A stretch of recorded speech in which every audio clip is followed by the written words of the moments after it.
Press note అందరికి ఇచ్చేయమని print ఇచ్చేసేయండి, నాలుగు ఇచ్చేసేయండి, మిగతా ఏమన్నా కావాలంటే.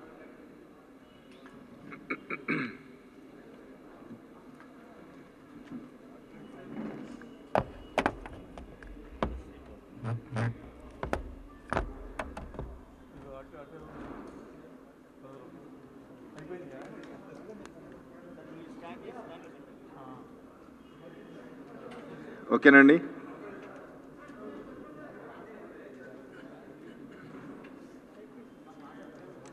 ఎడిషనల్ కాపీస్ కావాలంటే తెప్పించండి, స్కాన్ చేసి పెట్టారు. ఈ క్వారంటైన్ సెంటర్స్ను, ఈ కోవిడ్ కేర్ సెంటర్స్, హాస్పిటల్స్లో non medical management, okay, facilities అవి చూడండి. ఓకే,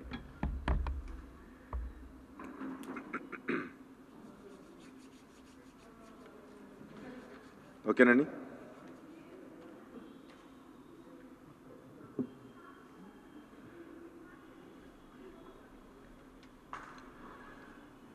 ఓకేనండి. సో ఈ కరోనా కేసులు పెరుగుతున్న నేపథ్యంలో ప్రాపర్గా డిఫరెంట్ సెంటర్ అంటే ఈ పాజిటివ్ పేషెంట్స్ అలాగే క్వారంటైన్ సెంటర్స్లో కూడా ఫెసిలిటీస్ ఎలా ఉన్నాయి అనేది ఒకసారి బేరీజ్ వేసుకుని ఈ పెరుగుతున్న కేసులకి అనుగుణంగా ఫెసిలిటీస్ పెంచడానికి, మన ప్రిపేర్డ్నెస్ పెంచుకోవడానికి ముఖ్యమంత్రి గారు డీటెయిల్డ్ రివ్యూ చేయడం జరిగింది. సో అందులో కొన్ని సూచనలు ఇవ్వడం జరిగింది. దాని ప్రకారం యాక్షన్ తీసుకుంటున్నాము.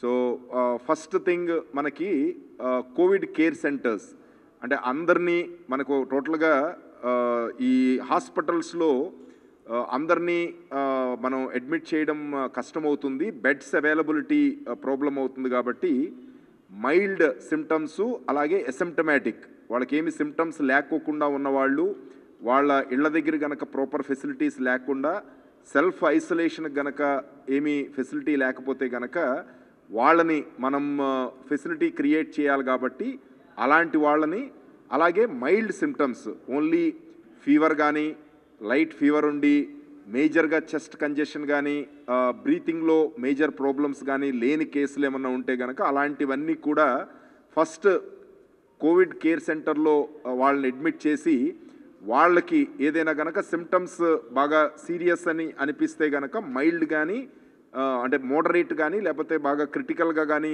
అయ్యే సూచనలు ఉంటే కనుక వైద్యుల పర్యవేక్షణలో వాళ్ళని హాస్పిటల్కి, నియరెస్ట్ హాస్పిటల్కి పంపించే ఏర్పాటు చేయడానికి అరేంజ్ చేయడం జరిగింది.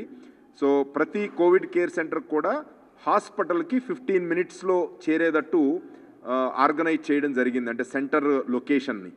సో ఇప్పుడు మనం ఓవరాల్గా చూస్తే కనుక 76 కోవిడ్ కేర్ సెంటర్స్ని మనం డిస్ట్రిక్ట్స్లో ఐడెంటిఫై చేశాము. అరౌండ్ 45,240 బెడ్స్ మనం ఈ కోవిడ్ కేర్ సెంటర్స్లో యాజ్ ఆన్ టుడే పెట్టడం జరిగింది. అంటే మన టార్గెట్ ఏంటంటే ప్రతి జిల్లాలో కనీసం 3,000 కోవిడ్ కేర్ సెంటర్స్ బెడ్స్ అందుబాటులోకి తీసుకురావాలని ఈ ఫేజ్లో, అది ఆల్రెడీ కంప్లీట్ చేశాము. నెక్స్ట్ ఫేజ్లో ప్రతి జిల్లాలో 5,000 బెడ్స్ అందుబాటులోకి తీసుకురావాలని. ఇవి Covid care centres, mild cases అలాగే అసిమ్టమాటిక్ కేసెస్ ఇది చేయడానికి. యాజ్ ఆన్ టుడే ఈ రోజు కనుక మనం చూస్తే 23 యాక్టివ్ సెంటర్స్లో 2,280 మంది కోవిడ్ కేర్ సెంటర్స్లో అడ్మిట్ అయ్యారు. ఈరోజు 233 మంది అడ్మిట్ అయ్యారు. సో ఈ కోవిడ్ కేర్ సెంటర్స్లో డెఫినెట్గా మనకు పాజిటివ్స్ పెరుగుతున్న కొందికి ఇక్కడ అడ్మిషన్స్ పెరుగుతూ ఉంటాయి. సో ఈ సెంటర్స్ని ప్రాపర్గా మేనేజ్ చేయడానికి ప్రతి జిల్లాకి ₹1,00,00,000 స్పెషల్గా ఎడిషనల్ ఫండ్స్ ఇవ్వడం జరిగింది.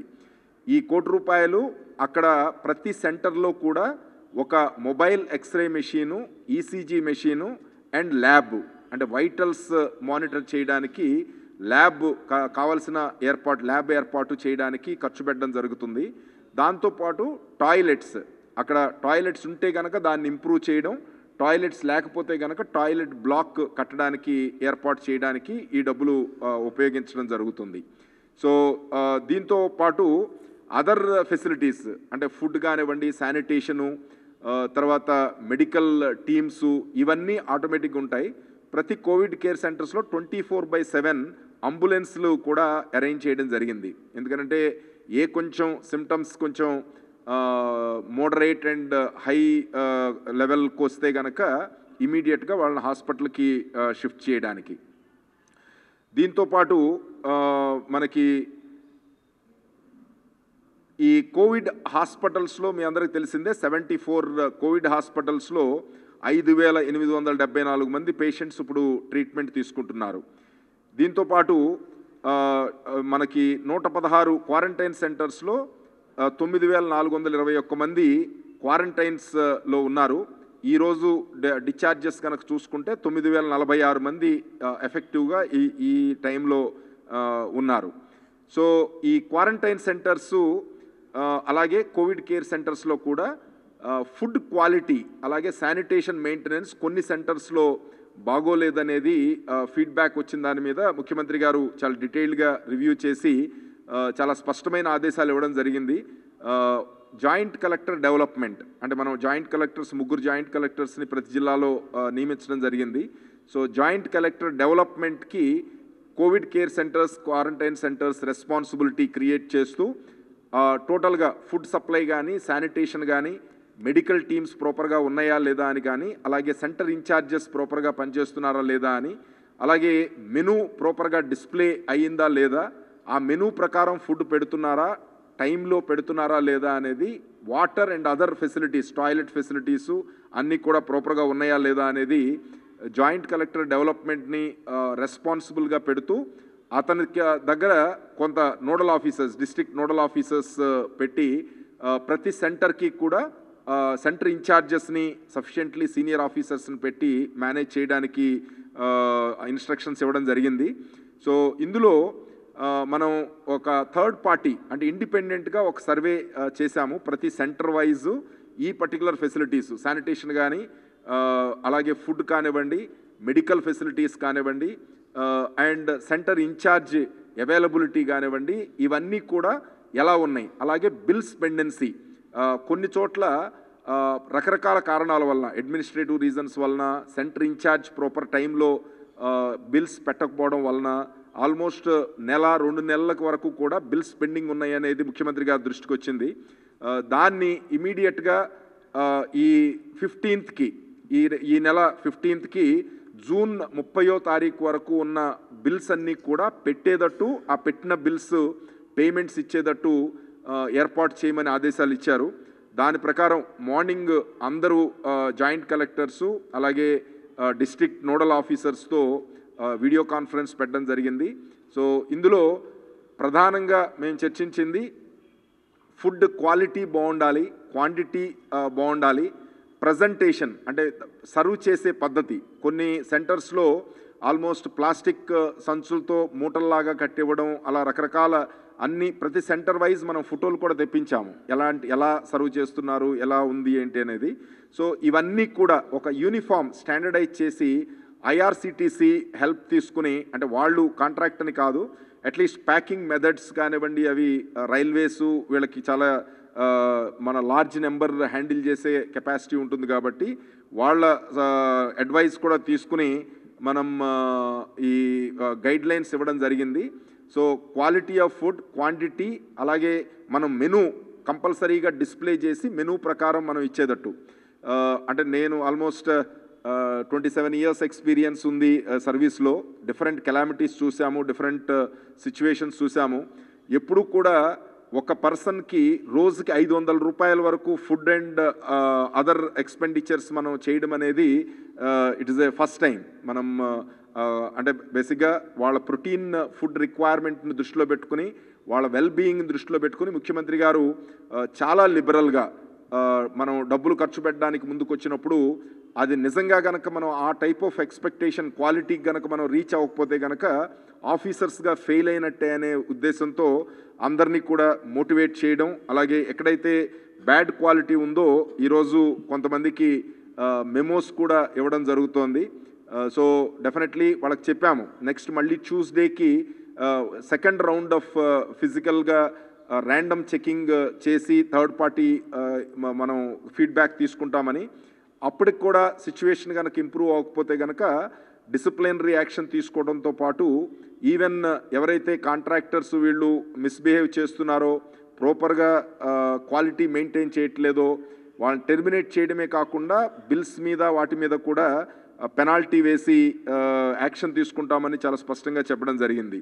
సో ఈ అరేంజ్మెంట్స్ అంటే బేసిక్గా మనకి ఈ పేషెంట్స్ ఎక్కువ మంది పెరుగుతున్న కొందికి మనం ఫెసిలిటీస్ అంటే మెడికల్ ఫెసిలిటీస్ ఒక సైడు, ఎందుకంటే వాళ్ళకి ఎప్పటికప్పుడు వైటల్స్ అన్నీ చెక్ చేయడం, వాళ్ళకి కావాల్సిన మెడిసిన్స్ ఇచ్చే ఏర్పాటు చేయడం, సైకలాజికల్గా వాళ్ళకి కౌన్సిలింగ్ చేసే ఏర్పాటు చేయడం, మెడిసిన్స్ రెగ్యులర్గా వాళ్ళకి ఇచ్చే ఏర్పాటు చేయడం, అవన్నీ కూడా మెడికల్ అండ్ హెల్త్ డిపార్ట్మెంట్ నుంచి మానిటర్ చేస్తున్నారు. బట్ ఫుడ్ కానివ్వండి, శానిటేషన్ కానివ్వండి, అదర్ అంటే అంబులెన్స్లు ప్రాపర్గా అవైలబుల్ ఉంటున్నాయా లేదా, టీమ్స్ ప్రాపర్గా పొజిషన్లో ఉన్నాయా లేదా అనేది చూడడానికి సెపరేట్గా చూడమని ముఖ్యమంత్రి గారు ఆదేశాలు ఇచ్చారు. సో దీని ప్రకారం చేస్తున్నాము. అలాగే ఐవీఆర్ఎస్తో ప్రతి ఆల్టర్నేట్ డే ఫీడ్బ్యాక్ తీసుకుంటున్నాము, అంటే మన ఈ ఇన్మేట్స్ దగ్గర నుంచి.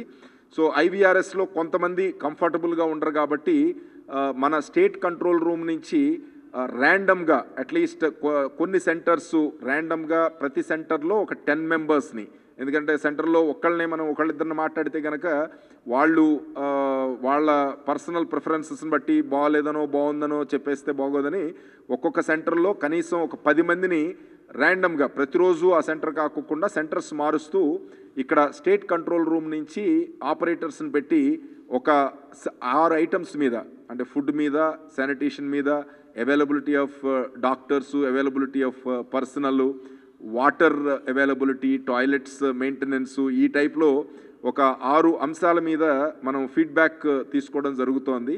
సో ఆ ఫీడ్బ్యాక్ తీసుకుని ఈరోజు తీసుకున్న ఫీడ్బ్యాక్ని బట్టి కన్సర్న్ జాయింట్ కలెక్టర్స్ని, సెంటర్ ఇన్ఛార్జెస్ని కాషన్ చేశాము.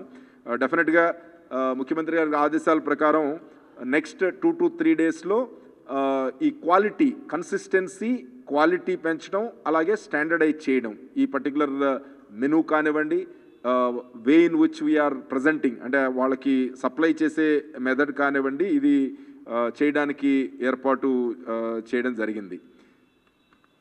సో కొంతమంది బిల్స్ ప్రాబ్లమ్స్ మా నోటీస్కి తీసుకొచ్చారు.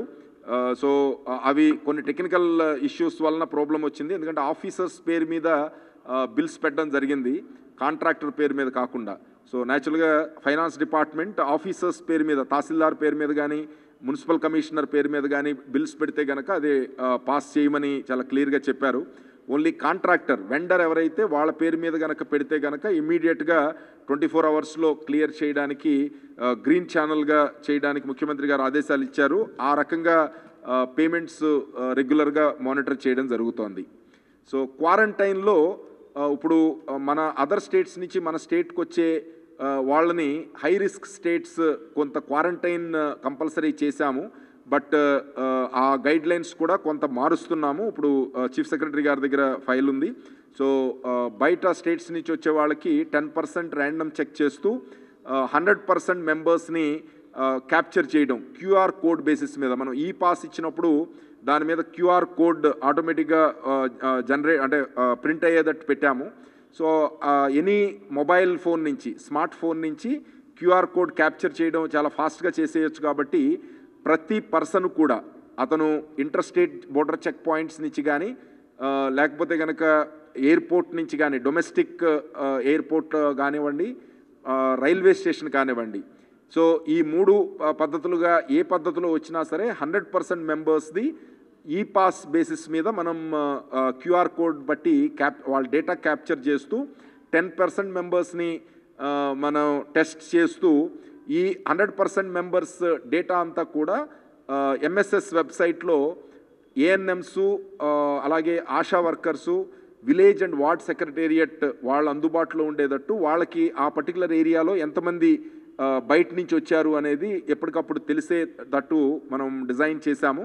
సో వాళ్ళు హోమ్ క్వారంటైన్లో ఉండేటట్టు వాళ్ళని మానిటర్ చేయాల్సిన బాధ్యత విలేజ్ సెక్రటేరియట్ వార్డ్ సెక్రటేరియట్కి ఇవ్వడం జరిగింది. సో న్యాచురల్గా ఒక 7 days లో ఏదైనా సిమ్టమ్స్ వస్తే చూడడం, అలాగే 14 days వరకు హోమ్ క్వారంటైన్లో వాళ్ళకి ఏదైనా సిమ్టమ్స్ కానీ ఏదైనా ప్రాబ్లమ్స్ వస్తే కానీ ఇమీడియట్గా నియరెస్ట్ హెల్త్ ఫెసిలిటీకి తీసుకొచ్చి చెక్ చేయించడానికి ఏర్పాటు చేయడం జరిగింది. So this is the thing. ఏదైనా మీరు మీ సైడ్ నుంచి ఫీడ్బ్యాక్ ఉంటే ఇవ్వండి.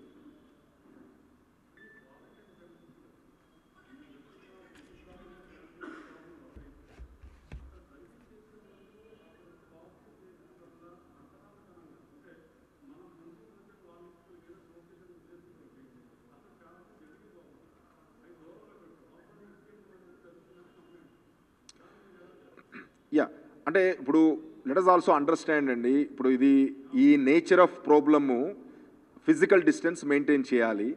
అండ్ ఒకళ్ళు యూజ్ చేసిన ఐటమ్స్ ఎస్పెషల్లీ క్వారంటైన్ సెంటర్కి వచ్చిన ప్రతి వాళ్ళు కూడా టెస్ట్ చేసి నెగిటివ్ అని చెప్పేంత వరకు మనం ప్రెజెంటివ్ పాజిటివ్ అనే అనుకోవాలి. ఈవెన్ మనం కూడా మనం పాజిటివ్ అనే అనుకునే టెస్ట్ చేసి నెగిటివ్ అనే అయ్యే వరకు మనం పాజిటివ్ అనే అనుకోవాలి. సో ప్రతి వాళ్ళు కూడా వాళ్ళు సెల్ఫ్ డిసిప్లిన్ ఉండాలి. అలాగే మనం సర్వీస్ ప్రొవైడర్స్ కూడా మనమేమి వాళ్ళకి రూముల్లోకి వెళ్ళి వాళ్ళకి దగ్గరికి వెళ్ళి ఇచ్చే పరిస్థితి ఉండదండి. అందుకనే డిస్పోజబుల్ ఐటమ్స్తో ఎవరి కాళ్ళు డిసిప్లిన్గా ఉండాలి, వాళ్ళ రూమ్లోనే వాళ్ళు ఉండాలి. అందుకనే మనం అన్నీ కూడా సింగిల్ రూమ్సే పెట్టాం, ఎక్కడ కూడా షేరింగ్ రూమ్స్ కూడా ఇవ్వట్లేదు. సో సింగిల్ రూమే పెడుతున్నాము. సింగిల్ రూమ్లో ఉన్నప్పుడు అతనికి ప్రాబ్లం ఉందని లేదని తెలిసేంత వరకు కూడా సెల్ఫ్ డిసిప్లిన్ అనేది చాలా ఇంపార్టెంట్.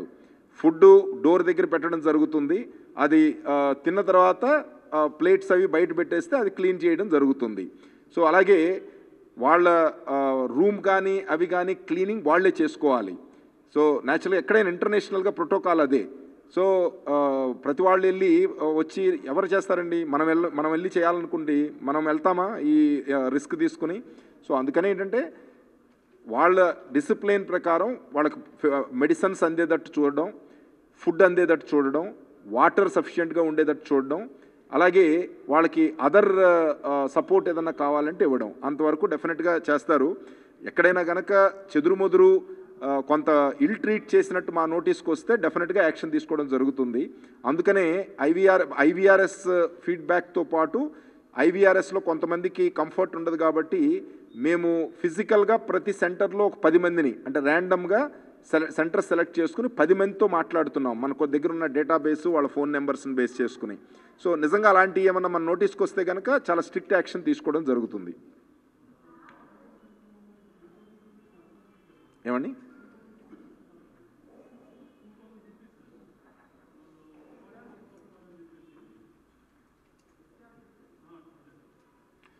అది నేను మానిటర్ చేయట్లేదు, అది నేను మళ్ళీ కనుక్కుని చెప్తాను. ఇప్పుడు మా కాన్సన్ట్రేషన్ ఏంటంటే సెంటర్స్ ఎలా మెయింటైన్ అవుతున్నాయి, హైజీన్ ఎలా ఉంది, దాని తర్వాత ఫుడ్ క్వాలిటీ క్వాంటిటీ ఎలా ఉంది, వాటర్ ఫెసిలిటీస్ అదర్ ఫెసిలిటీస్ అన్నీ బాగున్నాయా లేదా అనేది. సో ఈ పేమెంట్ ఆస్పెక్ట్స్ నేను ఒకసారి మళ్ళీ క్రాస్ చెక్ చేసుకుంటాను.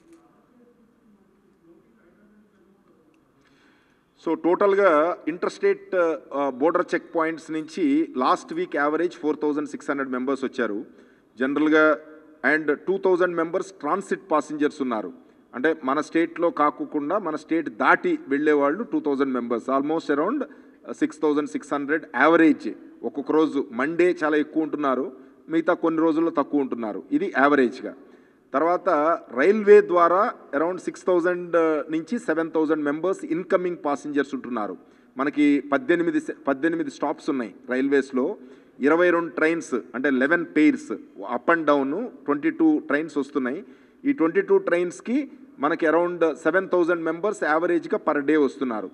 సో దాని తర్వాత ఎయిర్పోర్ట్స్లో మనకు ఆల్మోస్ట్ 20 ఫ్లైట్స్ ఆపరేట్ అవుతున్నాయి. మనకున్న ఈ 4 రాజమండ్రి, వైజాగ్, రాజమండ్రి, విజయవాడ, తిరుపతి అండ్ కడప.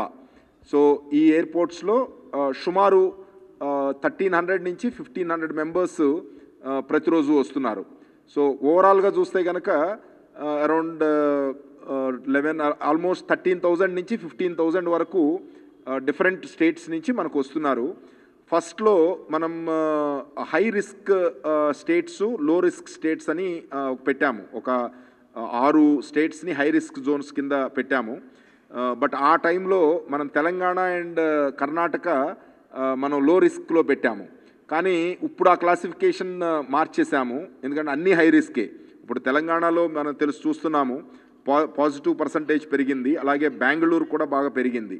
సో అందుకని అందరినీ కూడా ఈక్వల్గానే ట్రీట్ చేస్తూ దానికి తగ్గట్టు మనం చేస్తున్నాము. అంటే 100% రిజిస్టర్ చేసేటట్టే ఆర్గనైజ్ చేస్తూ 10% టెస్ట్ చేస్తూ దాని ప్రకారం మనం మానిటర్ చేయడం ఇన్ఫెక్షన్ ఏ స్టేట్ నుంచి ఏంటనేది.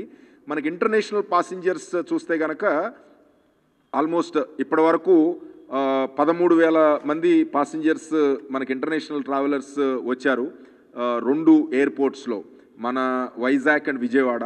ఇది కాకోకుండా మనకి హైదరాబాద్లో మనం 24/7 సెంటర్ ఒకటి పెట్టాము, reception centre. Chennai and Bengaluru maximum number బాగా ఎక్కువ ఉన్నప్పుడు మనం వాళ్ళని తీసుకొస్తున్నాము. లాస్ట్ ఆల్మోస్ట్ 1st తారీఖు నుంచి చార్టెడ్ ఫ్లైట్స్ కూడా అనుమతి ఇవ్వడం జరిగింది గవర్నమెంట్ ఆఫ్ ఇండియా. సో ఇప్పుడు చార్టెడ్ ఫ్లైట్స్కి చాలామంది పర్మిషన్స్ అడుగుతున్నారు. సో రోజుకి 4 చార్టెడ్ ఫ్లైట్స్కి మనం పర్మిషన్ ఇస్తున్నాము, 2 విజయవాడ, 2 వైజాగ్. సో ఆల్మోస్ట్ 4గిట్లో కలిపి అరౌండ్ 600 మంది సుమారు పర్ డే వస్తున్నారు. దీంతోపాటు విబిఎం ఫ్లైట్స్, ఎయిర్ ఇండియా ఫ్లైట్స్ కూడా వస్తున్నాయి. తిరుపతి ఇంటర్నేషనల్ ఎయిర్పోర్ట్ కూడా ఆపరేషనల్ చేయడానికి ఆల్మోస్ట్ అరేంజ్మెంట్స్ అన్నీ కంప్లీట్ చేశారు. సో మనం సివిల్ ఏవియేషన్ సెక్రటరీ గారికి రాసాము, ఎంహెచ్ఏకిను సివిల్ ఏవియేషన్కి, త్వరగా అది అందుబాటులోకి తీసుకొస్తే కనుక ఎస్పెషల్లీ గల్ఫ్ నుంచి వచ్చే వాళ్ళు 90% కడప అండ్ చిత్తూరు జిల్లాలకి సంబంధించిన వాళ్ళు ఉంటున్నారు. సో వాళ్ళని విజయవాడ, వైజాగ్ తీసుకొచ్చి ఇక్కడి నుంచి ట్రాన్స్పోర్ట్ చేయడం చాలా కష్టమవుతుంది. కాబట్టి తిరుపతి ఎయిర్పోర్ట్ని ఆపరేషనలైజ్ చేయడానికి కొంచెం క్విక్గా యాక్షన్ తీసుకోమని రిక్వెస్ట్ చేయడం జరిగింది గవర్నమెంట్ ఆఫ్ ఇండియాని. ఓకేనండి, థ్యాంక్ యూ.